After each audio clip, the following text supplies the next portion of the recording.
ओम श्री गणेशाय नमः। हर ओर बिखरी है छठ के पावन पर्व की छटा निराली। छठ का ये महापर्व लाता है जीवन में खुशहाली। आपके जीवन में भी आए खुशियाँ अपार। मुबारक हो आपको छठ का ये पावन त्योहार। दोस्तों, आज इस वीडियो में मैं आपको सुना रही हूँ छठ पर्व में सुने जाने वाली छठी माई की कथा। दोस्तों, मेरे आपसे निवेदन है कि आप इन कथाओं को पूरी श्रद्धा एवं प्रसन्नचित मन से पूरी जरूर सुनिएगा, क्योंकि आधा अधूरी कथा से व्रत का पुण्य फल प्राप्त नहीं होता। तो चलिए दोस्तों, हम श्रवण करें छठी माई की पावन व्रत कथा। दोस्तों, किसी नगर में एक महाबलशाली पराक्रमी राजा राज करते थे। उनकी 3 रानियां थी, पर किसी भी रानी से उन्हें कोई संतान प्राप्त नहीं हुआ। इसीलिए राजा को पंडितों के कहे अनुसार विवश होकर एक गरीब किसान की बेटी से शादी करना पड़ा, ताकि उन्हें संतान की प्राप्ति हो सके। चौथी रानी गरीब घर की बेटी थी। उसे घर का काम करना, गाय को चारा खिलाना, पूजा पाठ करना बहुत ही अच्छा लगता था और यही उसकी दिनचर्या थी। शादी होने के बाद भी वह इसी दिनचर्या के पालन करती थी। रोज सुबह सूर्य उगने से पहले उठती, स्नान कर सूर्य भगवान को अर्घ्य देती। राजा ने बहुत सारी गाय पाल रखी थी। रानी रोज उन्हें अपने हाथों से चारा खिलाती, सुबह शाम पूजा पाठ करती और महल के साफ सफाई में नौकरों की सहायता करती। बगीचों में फूलों के पौधे में पानी देती। छोटी रानी के इस स्वभाव को राजा बिल्कुल पसंद नहीं करते थे।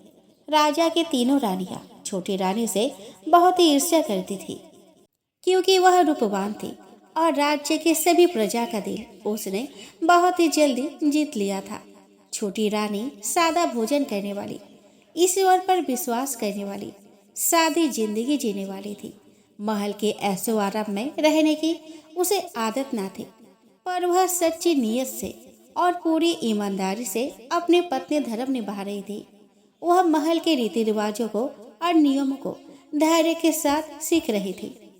राजा की अन्य रानियां हमेशा मौका ढूंढती रहती थी कि छोटी रानी को कैसे परेशान किया जाए और कैसे नीचा दिखाया जाए। वे तीनों हमेशा उसे ताने देती रहती थी। कुछ महीने खबर आता है कि छोटी रानी गर्भवती है, पर बाकी रानियों ने वैद्य से बच्चे गिराने की दवा लेकर उसे दूध में मिलाकर छोटी रानी को खिला देती है, जिसके कारण रानी के गर्भपात हो जाता है। ऐसे ही 3 दफा रानी के बच्चे को गिरा दिया जाता है। छोटी रानी भी बहुत परेशान थी कि आखिर ऐसा क्यों हो रहा है। वह तो बेचारी भोली भाली अपने जेठानियों के चाल को समझ नहीं पा रही थी।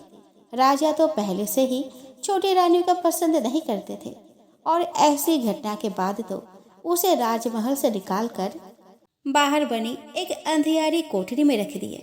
रानी अब अकेले करे तो क्या करे।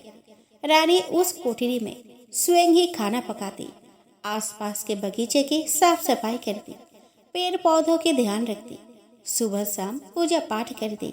उसके पास कोई नहीं था जिससे वह अपने मन की बात करती। राजा छोटी रानी की सुधि तक नहीं लेते थे। वह मर गई है या जिंदा है, उनका इससे कोई लेना देना ही नहीं था। अब छोटी रानी बहुत उदास भी रहने लगी। एक दिन राजा मेला घूमने गए। उन्होंने बाकी रानियों से पूछा कि तुम्हारे लिए मेला से मैं क्या लाऊं। सभी रानियों ने अपनी अपनी पसंद के अनुसार फरमाइशें की, पर राजा ने छोटी रानी से कुछ नहीं पूछा। तब राजा नाव से पार उतरने लगे तो बीच नदी में नाव डूबने लगी। सब लोग चिल्लाने लगे कि लग रहा है कि किसी को दुख देने वाला इस नाव में बैठा है, जिसके पाप से नाव डूब रही है। तब राजा को याद पड़ा कि उसने छोटी रानी को दुख दिया है और मेला जाते समय भी उससे नहीं पूछा कि तुम्हारे लिए क्या लाऊं। राजा तुरंत नाव से उतरकर घर वापस आया और सिपाही को छोटी रानी के पास भेजा कि जाकर छोटी रानी से पूछो कि उनके लिए मैं क्या लेकर आऊं। छोटी रानी उदास बैठी थी। सिपाही के पूछने पर रानी ने कहा कि उन्हें कुछ भी नहीं चाहिए। फिर कुछ सोचकर बोली कि अगर राजा को मेरी इतनी चिंता है तो उनसे कहो कि छोटी रानी को इस सोने कोठरी के चारों दीवारें काटने को दौड़ती है। राजा मेला से ऐसा कुछ लाए जिससे मेरी अकेलापन दूर हो। सिपाही ने जाकर राजा से यह सारी बातें बता दी। राजा फिर से वापस मेला गया और तीनों रानियों की फरमाइशें का सामान तो खरीद लिया और छोटी रानी के लिए क्या ले उसके बारे में सोचने लगा। तभी राजा की नजर एक बुढ़िया पर पड़ी जो एक बंदरिया को लेकर बैठी थी उसे बेचने के लिए।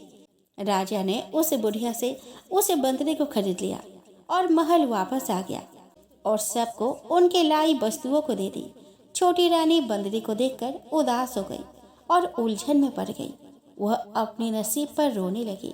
तभी उस बंदरी ने बोलना प्रारंभ किया। बोलती हुई बंदरी को देखकर रानी का आश्चर्य का ठिकाना न रहा। रानी ने सारी बात उस बंदरी से कह दी।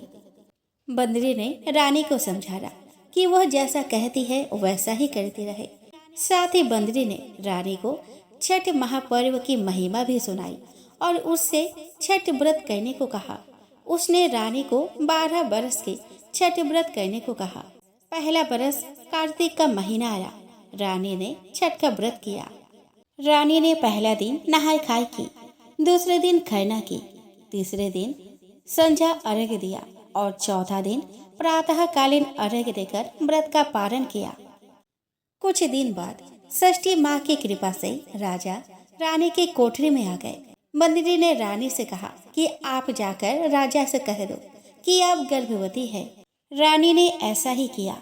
जब यह खबर बाकी रानियों के कानों तक पड़ा तो वे फिर से दूध में जहर डालकर छोटी रानी को पिला दी, पर रानी को कुछ भी नहीं हुआ क्योंकि वह गर्भवती थी ही नहीं। 9 महीने हो गए। 9 महीने बाद रानी ने राजा को खबर दी कि राजा को बेटा पैदा हुआ है, लेकिन जब तक वह 12 वर्ष का ना हो जाए राजा उसका मुख नहीं देख सकते, नहीं तो वह मर जाएगा। बेटा पैदा होने की बात सुनकर राजा बहुत खुश हुए और उसके सलामती के लिए उन्होंने उसे ना देखना ही उचित समझा। रानी मन ही मन बहुत घबरा रही थी कि यह राजा के साथ अच्छा नहीं हो रहा, क्योंकि इतनी बड़ी झूठ वो राजा से कैसे बोल सकती है। जब राजा को पता चलेगा कि यह सब एक नाटक है, उनका कोई पुत्र नहीं हुआ है, तो न जाने राजा मेरे साथ क्या सुलूक करेंगे। बंदरी ने रानी को समझाया कि रानी तुम डरो मत, अगर छठ माई चाहे तो क्या नहीं हो सकता। इससे पहले भी तुम 3 बार गर्भवती हुई थी, पर तुम्हारी जेठानियों के षड्यंत्र के कारण तुम्हारे बच्चा गिर गया। तुम छठी माई पर विश्वास रखो और छठ का व्रत करती रहो, वे जरूर ही कोई रास्ता निकाल देंगी। अब राजा छोटी रानी के यहाँ आने लगे। कुछ दिन बाद रानी मुसल में घुंघरू बांध उसे घर के भीतर इधर उधर लुटकाने लगी और राजा से कहने लगी कि सुन रहे हैं राजा जी, आपका बेटा कैसे दौड़ रहा है। राजा घुंघरू का आवाज सुनकर समझते हैं कि बेटा खेल रहा है और वे बहुत खुश होते हैं।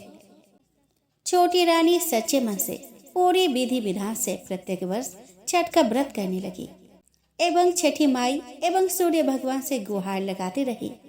धीरे धीरे 12 वर्ष बीत गए।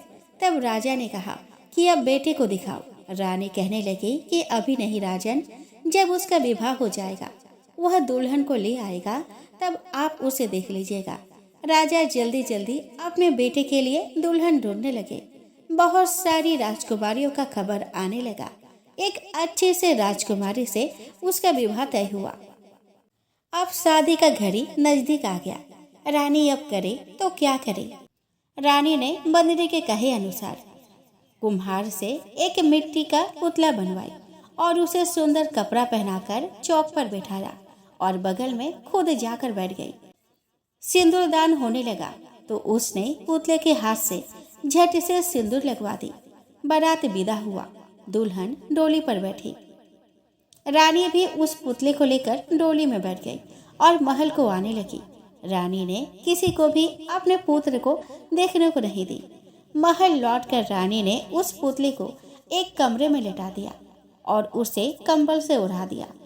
अब दुल्हन को क्या कहे। अब वह छठी माई और सूर्य भगवान के ऊपर सब कुछ छोड़ दी। सुबह हुआ तो राजा ने जिद पकड़ ली कि उसे पुत्र का मुख देखना है और वे उसके कमरे की तरफ चल दिए। राजा ने कमरे के दरवाजा खटखटाया। दरवाजा खोलते ही राजा की खुशी का ठिकाना ना रहा।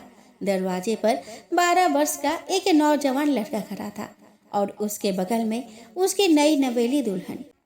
दूल्हा दुल्हन अपने पिता एवं माँ का पैर छुए, उनका आशीर्वाद लिया। छोटी रानी यह देख आश्चर्यचकित रह गई। उस लड़के ने कहा कि माँ, मैं आपका ही पुत्र हूँ। माई ने छठी माई और सूर्य भगवान को कोटि कोटि प्रणाम की और अपने बेटे और बहू को गले से लगा लिया।